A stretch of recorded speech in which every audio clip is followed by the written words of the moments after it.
Muy buenas tardes, buenas tardes. Iniciamos nuestra clase biología para el grupo de quinto semestre C.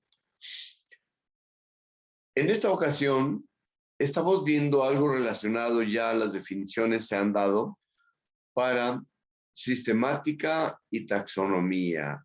¿En qué consiste cada una de ellas según definición y cuáles pudieran ser sus diferencias? La clase es para el grupo C. Hemos visto ya su definición por separado y entonces la definición nos lleva a buscar las diferencias. Pero, ¿cuáles son las particularidades de cada una de ellas? Vamos a ver hoy las particularidades de la parte llamada taxonomía. Taxón, clasificación, orden, más o menos. Entonces, la historia de la taxonomía es interesante. ¿Por qué? Porque cuando la gente empieza a reconocer, por ejemplo, las diferencias y similitudes que hay, por ejemplo, en los animales, un burro, un caballo, una mula, tiene que ver con algunos aspectos genotípicos, fenotípicos, etcétera. Por ejemplo, el caballo tiene una característica muy parecida al de la mula. Los dos son parecidos en tamaño, en estructura, etcétera. Pero quien no conoce los pequeños detalles, a lo mejor pudiera confundir entre caballo y mula o mulo y dirían que es lo mismo, pero no. El burro sí, definitivamente tiene una diferencia abismal entre con un caballo o con una mula o mulo. De tal manera que, pues, el pobre burrito es chaparrito, muy resistente, trabajador, etcétera, pero se ven las diferencias. Ahí es donde entra la cuestión de la taxonomía. ¿Para qué y por qué hay que clasificar? Bueno, pues definitivamente para conocer, para saber. La ciencia avanza relativamente dándole prioridad a esos aspectos, los aspectos importantes de la taxonomía. Bienvenida, Reina Valencia. Buenas tardes. ¿Puedes poner tu cámara, por favor? Reina Valencia, ¿puedes poner tu cámara?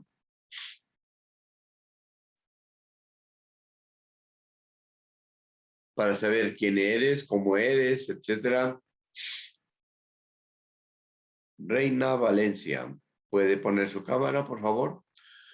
Estamos viendo el tema, según las definiciones que se han dado anteriormente, sistemática comparada con taxonomía. ¿Cuál es la diferencia básica? ¿En qué consiste cada una? ¿Y por qué es importante saber en biología todo esto? El objetivo de la clase de hoy es precisamente conocer los aspectos interiores o los aspectos más relevantes de la taxonomía. ¿Sí? Entonces, Reina Valencia Sánchez, ¿puede poner su cámara, por favor?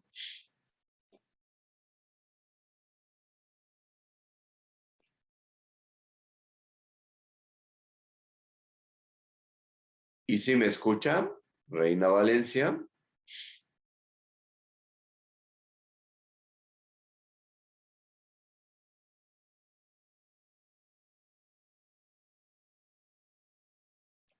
Bueno, pues es requisito poner la cámara cuando estamos en este tipo de clases a distancia.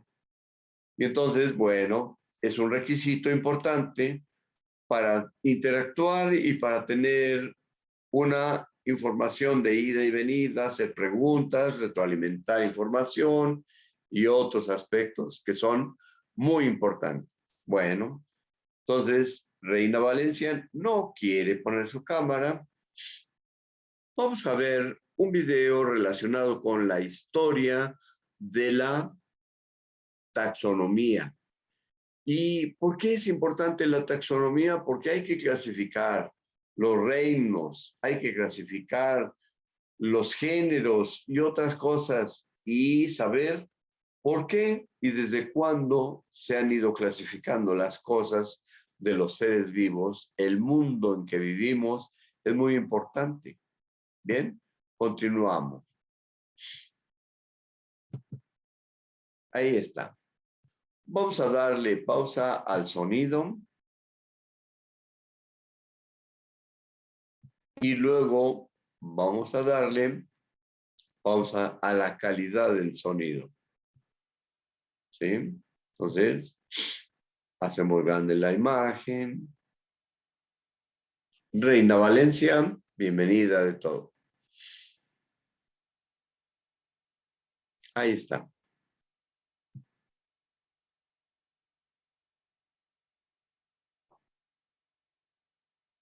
Tema muy interesante, el cual es la taxonomía. La taxonomía, que es la ciencia que se encarga de organizar y ordenar a la biodiversidad, es decir, a todos los seres vivos que habitan en este Que habitamos en este planeta, a todos los seres vivos que habitamos. Y en algunas ocasiones se han mencionado que solo 1.5 millones de seres vivos se han clasificado y todavía abunda una cantidad mucho mayor que no han sido clasificados. planeta Tierra. Y esta organización se lleva a cabo en distintos grupos. Estos grupos a su vez reciben el nombre de taxones, o también conocidos como categorías taxonómicas, que más adelante iremos estudiando. Desde la antigüedad, el ser humano, para poder estudiar a tantas especies, han clasificado a los organismos en función de sus características que comparten. Aristóteles, quien fue el primer científico interesado en clasificar a los seres vivos, Observan que marca en el año 350 antes de Cristo. Aristóteles es un filósofo muy importante, pero situado dentro del grupo de la cultura griega. En ese tiempo las fronteras de los griegos estaban un poquito movidas y era un poco más amplio el territorio comprendido para Aristóteles. Podría haber sido que algunas de las partes que ahora forman el territorio de Turquía antes hayan sido de los griegos, etcétera, pero se le considera de la cultura griega a Aristóteles en el 350 a.C. En el año 350 a.C., clasificó a las plantas y a los animales. Las plantas las ordenó de acuerdo a sus características físicas en dos grandes grupos, los cuales son plantas con flores y plantas sin flores. Bien, entonces, inmediatamente, ¿qué es lo que podemos observar en nuestro entorno? En un entorno donde no hay tantos animales, no hay tanta persona, no hay tanta diversidad biológica, pues las plantas, con o sin flores, ¿de acuerdo? Y entonces empezó su trabajo de clasificación. Las plantas sin flores, por ejemplo, musgos, helechos y hepáticas. A su vez, organizó también a los animales en dos grupos: animales con sangre roja y animales sin sangre roja. Vale, entonces, los animales sin sangre roja, pues son, por ejemplo, los animales invertebrados, principalmente moluscos, gusanos, insectos, etc. Y los animales con sangre roja que tenemos aquí, pues precisamente son aquellos animales vertebrados, mamíferos. bien, entonces, alguna vez que hemos pisado algún insecto, algún gusano, etcétera, pues nos damos cuenta, o nunca nos habíamos dado cuenta, de que al aplastarlos pudiera ser que mostrara este signo de la sangre. Por ejemplo, hemos comido, yo sí en particular he comido las almejas, he comido los ostiones y demás, y cuando los he cortado, pues no veo que hayan sangrado. Entonces, en su clasificación primitiva, según el tipo de sangre, roja o no roja, pues se clasificaban originalmente ahí, en el periodo de Aristóteles. Aves, peces y reptiles. Los estudios taxonómicos no pararon hasta ahí. Su discípulo Teofrasto, quien en el año 320... Teofrasto. Vamos a ver esta parte. El discípulo Teofrasto, en el año 320 antes de Cristo, 30 años después, porque lo anterior fue en 350. Teofrasto. El año 320 hizo una publicación muy importante, un libro denominado De Historia Plantarum, en el cual describe la anatomía de las plantas y las clasifica de acuerdo a su tamaño, en hierbas, arbustos y árboles. A mediados del siglo XVIII, un científico sueco de nombre Carl von Linneo clasificó a los seres vivos en categorías taxonómicas mucho más específicas. Él sentó las bases de la clasificación de los seres vivos que hoy en día se utiliza. Ordenó a cada organismo en categorías, como ya lo mencioné, categorías taxonómicas que van de lo general a lo particular. Bien, Carl von Linneo es considerado el padre de la taxonomía y va de lo general a lo particular. ¿Qué es lo general y qué es lo particular? Pues ahí se ve más o menos. Lo general, el reino. ¿Es animal? ¿Es vegetal? ¿O es otro tipo de animal? ¿U otro tipo de ser vivo? Luego, filo o filum. ¿De qué clasificación es? Porque va a ir cambiando, se va a ir refinando la situación para ir clasificando a los diferentes seres vivos. Vemos aquí, por ejemplo, de lo general, el reino, a lo más particular, que es la especie. Él clasificó a dos principales reinos, el reino Animalia y el reino Plantae. Y también, con el fin de evitar confusión entre la comunidad científica, decidió asignar a cada especie un nombre único a partir de un sistema universal, llamado nomenclatura binomial o nombre científico. Nomenclatura binomial o nombre científico. Observa que ahí son tres especies, tres animales. Canis, lupus, Canis familiaris y Canis latrans. Canis lupus es el que se refiere al lobo, y están de moda los lobos en este periodo porque hay toda una serie de películas. Luego, Canis familiaris, el perro que habita con la familia, el que casi todo mundo tiene, pero dentro de Canis familiaris hay otras subdivisiones de raza, tamaño y otras cosas, ¿no?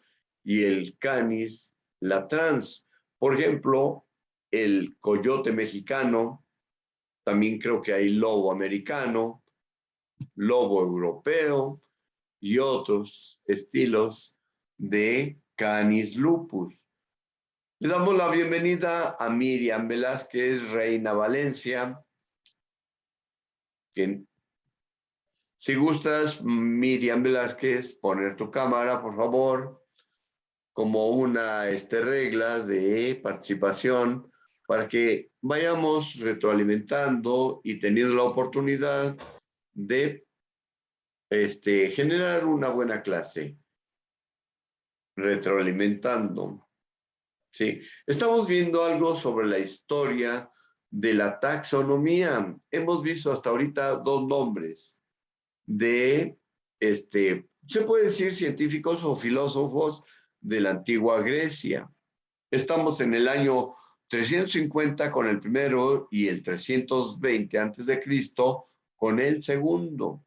Entonces, ya, ya hay otro, Linneo, mediados del siglo XIX, pero ya en la era cristiana, el que sienta las bases y el que da la oportunidad de hacer una clasificación todavía más formal. En esa formalidad, pues, da la forma que se conoce como la taxonomía moderna. Y entonces va clasificando según el tipo de animal o planta, su característica y algunos otros aspectos que ahorita se van a ver. Pero estamos viendo, por ejemplo, la clasificación de los animales estos, el perro, por ejemplo, familiar, Canis familiaris, ¿de dónde provino hace unos 10,000 años Canis lupus y con qué relación tienen algunas otras razas o especies, que es el Canis diferente, el que se ve abajo? Ahorita lo veremos más abajito. ¿Sale? Entonces, de eso se encarga la taxonomía, pero la sistemática se encargaría de saber por qué hay diferentes razas de perros, de canis familiares, y de dónde provienen. ¿Provienen del coyote o provienen del lobo? Y entonces ahí empieza a ver las diferencias importantes. Continuamos. José Armando llega, se está integrando. Muy bien, José Armando, bienvenido. Estamos viendo una historia del desarrollo de la taxonomía. Repito nuevamente, hasta ahorita se han visto 3 personas que han aportado al desarrollo de la taxonomía. Los 2 primeros de origen griego, 350 a.C., 320 a.C., y el último, Linneo, en el periodo de 1700, a mediados de los años de 1700, de origen europeo también, y entonces su nombre Linneo. Bien, continuamos. Estamos viendo una de las clasificaciones según la taxonomía Canis lupus, otra clasificación Canis familiaris y otra que tiene que ver con los coyotes. Entonces, esto entra dentro de la taxonomía. Y a diferencia de la sistemática, si habláramos de las razas de Canis familiaris, veríamos o se trataría de investigar cuáles son sus orígenes, de dónde viene, del coyote o del lobo. Y entonces abriríamos un paréntesis a la historia del desarrollo de las diferentes razas y veríamos el tema de la sistemática, de dónde evolucionaron estas especies. Bien, vámonos, continuamos. Este está compuesto, a su vez, por el género y la especie. Aquí tenemos 3 ejemplos. El género es Canis, para los 3 animales que vemos aquí, y la especie varía. En el caso del lobo, Canis lupus, lupus sería la especie, familiaris sería la especie del perro, y latrans sería la especie del coyote. Los 3 son género Canis, pero su especie se modifica. Es como si le estuviéramos dando un nombre y un apellido a cada especie. Más clasificar a los seres vivos en otra categoría taxonómica mucho más general, en este caso el reino protista. Cuando los científicos comenzaron a estudiar a los organismos unicelulares, los clasificaron ya sea como plantas o como animales, pero Haeckel no se quedó allí. A medida que se identificaron más organismos, se dio cuenta de que no siempre era posible hacer esta distinción, ya que no compartían plenamente características comunes a esos reinos. Por lo que para resolver este problema, Haeckel creó un tercer reino llamado el reino protista, integrado por organismos unicelulares, es decir, aquellos organismos que están constituidos por una sola célula. Bien, la taxonomía, como ya lo hemos dicho antes, en biología ha avanzado el conocimiento de acuerdo al desarrollo tecnológico. Para ver este tipo de nuevos o de otros elementos de la vida o de los elementos de la biología, pues es necesario ahora verlos a través del microscopio.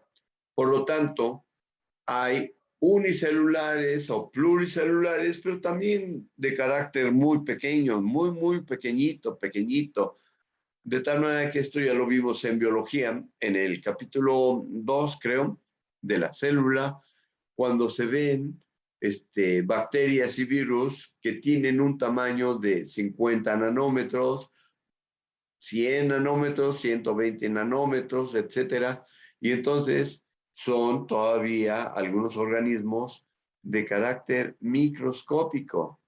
Y pues también podemos ver especies animales como la jirafa, el rinoceronte, la tortuga de Galápagos y otros que son macro, carácter grande, que son muy grandes, como el elefante, por ejemplo, y entonces no se necesita ver a través del microscopio.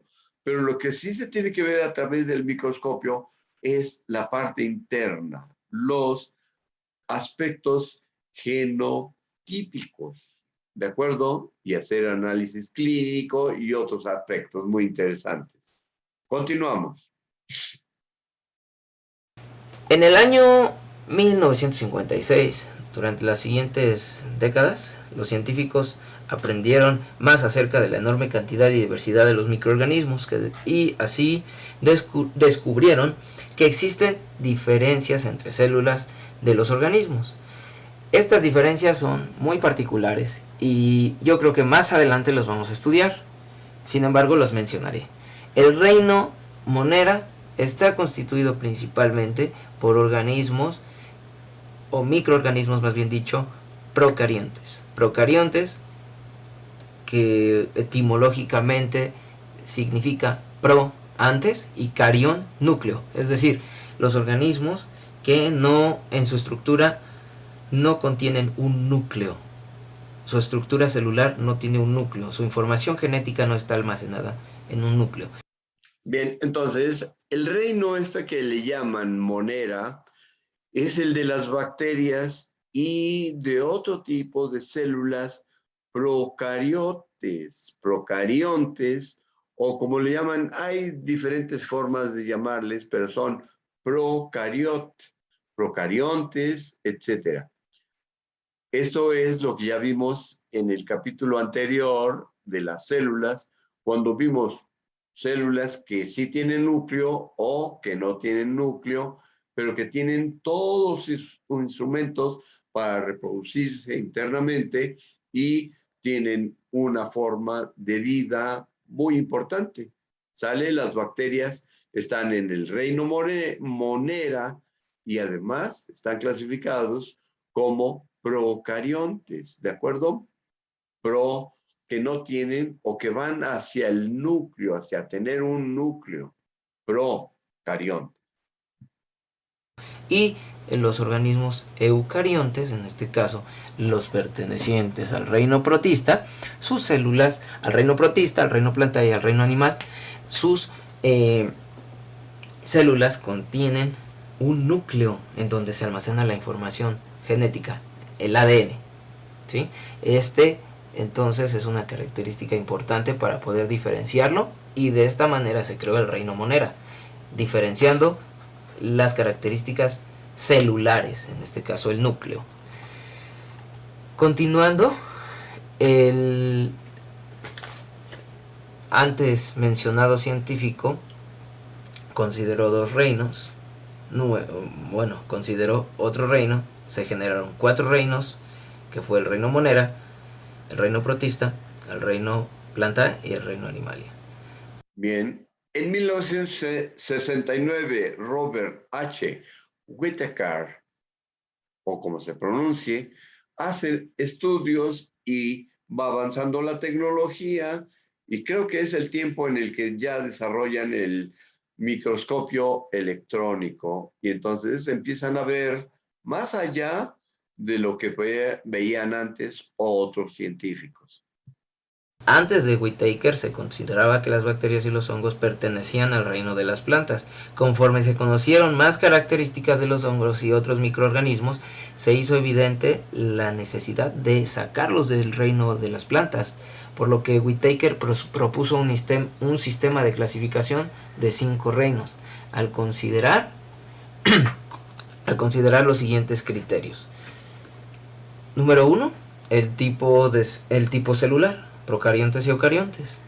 El nivel de organización, si eran unicelulares o pluricelulares. Unicelular, aquellos organismos que están constituidos por una célula, o pluricelular, en este caso los organismos que están constituidos por 2 o más células. Y también el tipo de nutrición, la nutrición autótrofa. Acuérdense que la nutrición autótrofa son aquellos organismos que por sí mismos pueden desarrollar sus nutrientes, es decir, su alimento. Y la heterótrofa, aquellos organismos que necesitan forzosamente de otros organismos para poder alimentarse. En este caso, las plantas, a través de la fotosíntesis, las plantas, producen su alimento, ¿sí? Bueno, pero ya tomaron de la tierra, junto con la humedad, los nutrientes o los bioelementos más importantes y básicos. ¿Se acuerdan de eso? Primer momento. A diferencia de los animales o de los reinos que estamos, donde nosotros pertenecemos, pues nosotros no podemos producir nuestro alimento. Si no consumimos nada de fuera, entonces nos morimos de hambre. ¿Y de qué nos alimentamos? Pues de otros animales, ¿no? De plantas, de hongos y otras subespecies. Y entonces, nosotros estamos clasificados dentro de uno de los 2 dominios que mencionó, que no somos autotrófagos o que no podemos producir nuestra comida. Y también el tipo de reproducción. Reproducción sexual, cuando hay células sexuales, ejemplo, el óvulo y el espermatozoide. Y reproducción asexual, cuando no existen este tipo de células para reproducirse. Por lo que él pudo crear un nuevo reino, proponiendo el reino fungi como el 5.º reino. Los hongos, por lo tanto, se caracterizan que por sus células contienen una pared celular, y en conjunto forman un micelio. El micelio son células también. Su tipo de nutrición es heterótrofa y sus características son muy diferentes al reino Plantae, por lo que cabe destacar que los hongos no son plantas, ni los protistas son animales, son grupos, son reinos distintos. Y aquí lo vemos: reino protista, reino de los hongos, que es el reino fungi, reino de las plantas, que es el reino Plantae, el reino Animalia. Son independientes del reino Monera, porque el reino Monera son organismos unicelulares, es decir, con una única célula, con una sola célula. Su cuerpo es una célula, son organismos unicelulares. Y los protistas, los hongos, las plantas y los animales, son pluricelulares. Aunque también puede haber protistas y hongos unicelulares, Pero, pues bueno, aquí podemos hacer esa diferenciación y más adelante lo estudiaremos a detalle. Carl Woese, quien en 1977 propone otra categoría taxonómica, la cual es una categoría mucho más general, agrupa a los reinos dentro de esta categoría y se generan 3 dominios: dominio bacteria, dominio arquea y dominio eucaria. Entonces ahí ese señor Carl Woese, 1977, propone y reacomoda y entonces menciona 3 reinos: dominio bacteria, dominio arquea y dominio eucaria, ¿sí? Pero en el dominio eucaria, observen, están los hongos, las plantas y los animales. Y en el archea o arquea están otras especies, pero el de las bacterias sigue siendo el de la monera, el dominio monera. El dominio bacteria y arquea se integra el reino monera y el dominio eucaria se integran a los demás reinos: reino protoctista, reino fungi, reino plantae y reino animalia. Este científico aportó esto, que es muy importante, es muy actual, y así como él, hasta la actualidad, han continuado estas aportaciones. El conocimiento es inacabado. La taxonomía, como te habrás dado cuenta, cuenta un sistema de clasificaciones que no es estática y por lo tanto las clasificaciones de los seres vivos cambian de acuerdo al avance de la ciencia y la tecnología. Conforme se van conociendo los nuevos aportes, se van integrando pues nuevos conocimientos. Y aquí vemos ya en esta clasificación de los reinos las aportaciones, por ejemplo, de Whittaker, que son las más usuales en la actualidad, son las que precisamente los biólogos estudian con más. Bien, entonces, como referencia, y esta sería una pregunta de examen, como referencia, los biólogos utilizan la taxonomía de Whittaker o Robert H. Whittaker, de acuerdo a la situación de que hay 5 reinos para él y esos 5 reinos abarcan todo lo que es la cuestión de los seres vivos: moneras, protoctistas, fungi. Observen este nombre, fungi, también, y ahí están las levaduras y los hongos.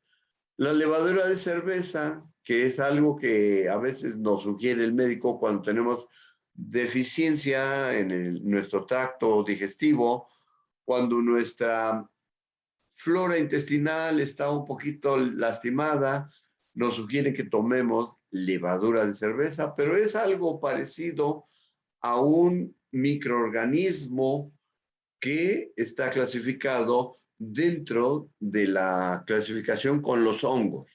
Luego, plantae, y ahí hay otra vez doble situación: gimnosperma, angiosperma. Observa cuáles son las diferencias y luego ya están el reino de la animalia. Los invertebrados, los vertebrados son 2. Por ejemplo, invertebrados, las víboras podrían ser, los insectos voladores, el famoso caracol y otro tipo de insectos que no tienen estructura ósea como nosotros.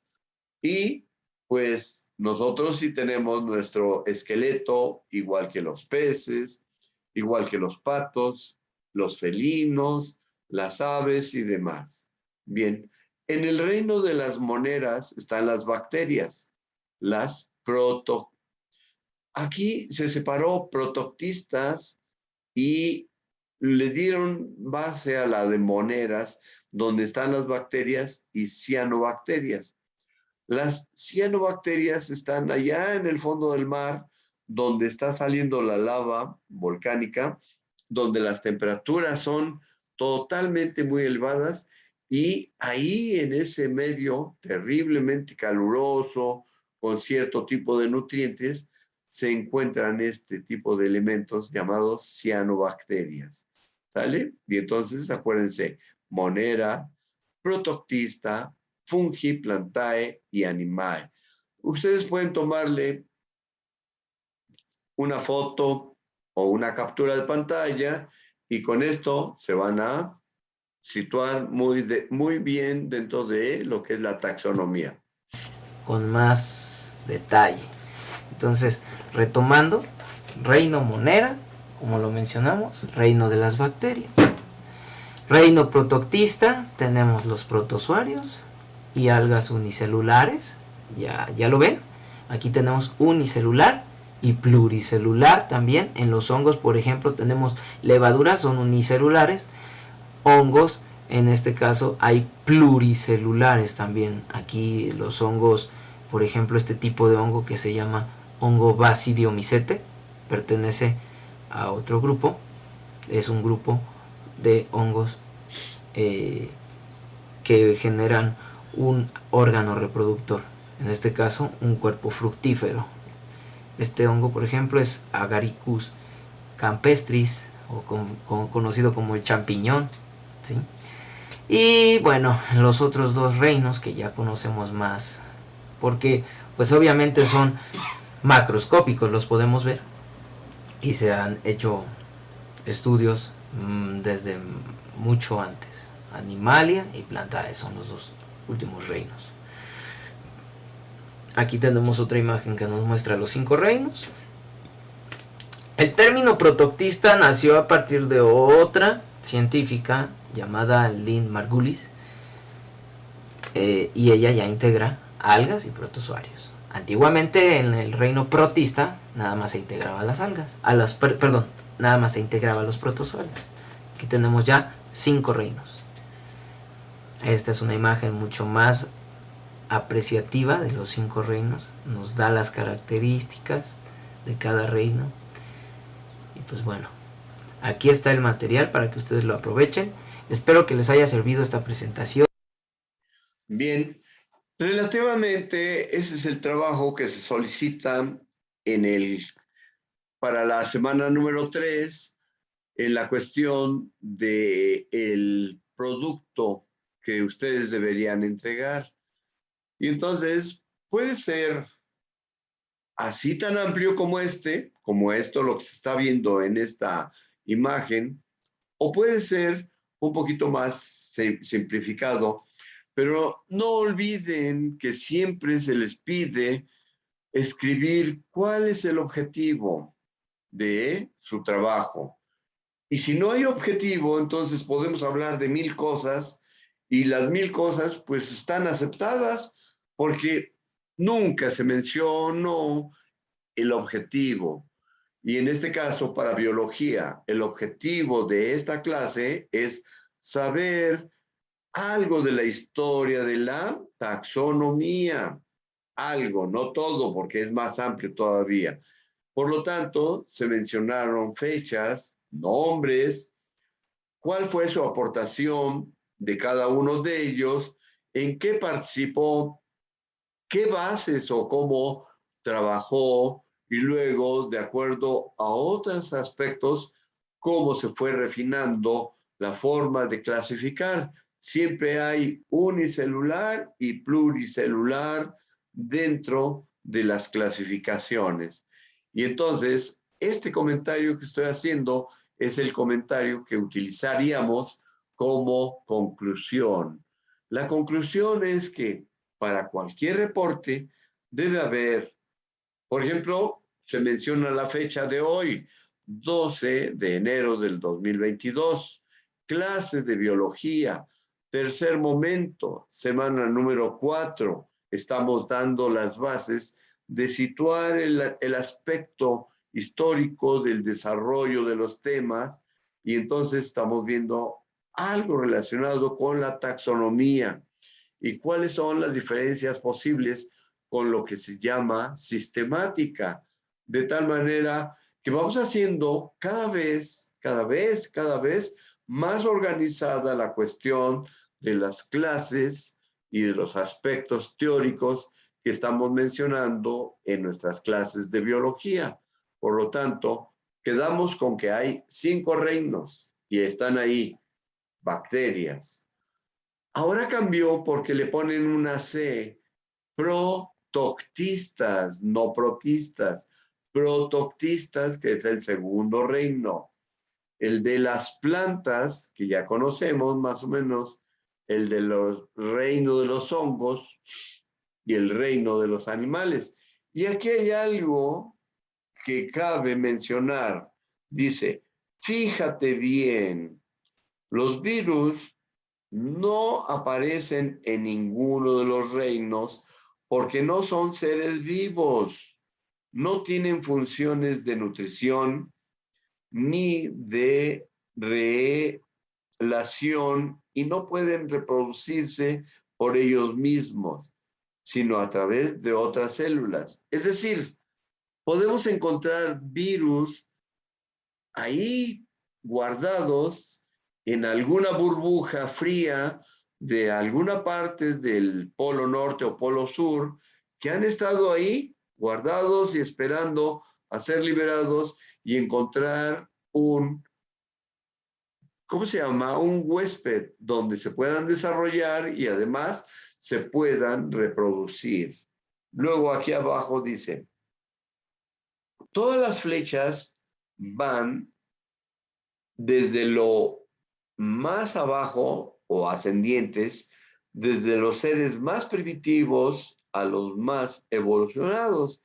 Bueno, pues en este caso, en el reino animal, nosotros estamos clasificados ahí y somos un poco más evolucionados que otros reinos, ¿no? Luego abajo dice, todas las flechas y recuadros verdes corresponden a seres que fabrican sus propios alimentos. Es decir, los verdes están acá, las plantas fabrican su propio alimento, pero dependen de las raíces, de donde van a encontrar o a tomar los bioelementos. Y ya la misma planta o las mismas bacterias posiblemente van a generar su alimento. Bien, pero nosotros no, tenemos que estar produciendo nuestro alimento y por eso hay pues la ganadería, la agricultura y otros. Y a cada uno de ellos se les considera como autotrófos.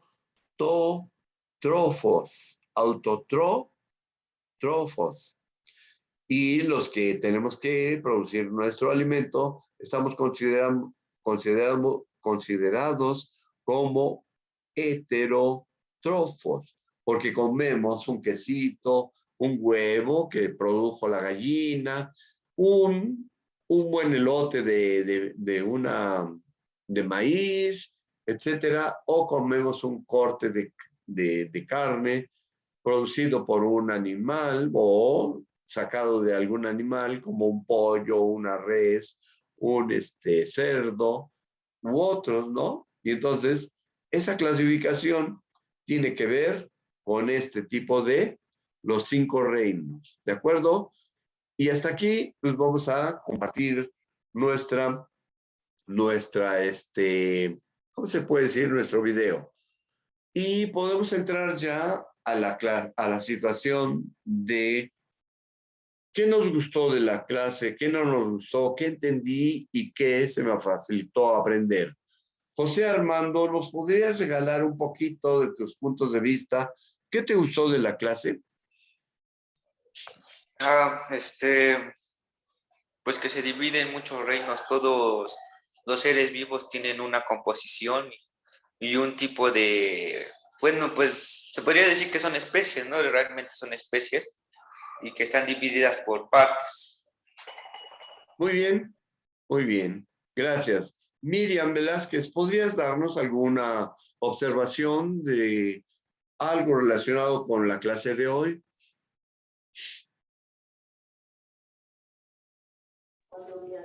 Sí, bueno, lo que más me llamó la atención, bueno, lo que vi fue que se dividen entre 5 reinos de cada uno, que es no le leí bien. Y me llamó mucho la atención también cómo va dividiendo hasta también que es las plantas y los animales, es lo que estaba viendo, y un poquito me llamó mucho la atención lo que estaban, dando la explicación de cada división de cada reino. Muy bien, gracias. Reina, tenemos 3 minutos y ya se nos va a cortar el tiempo. ¿Podrías compartir algún punto de vista, por favor?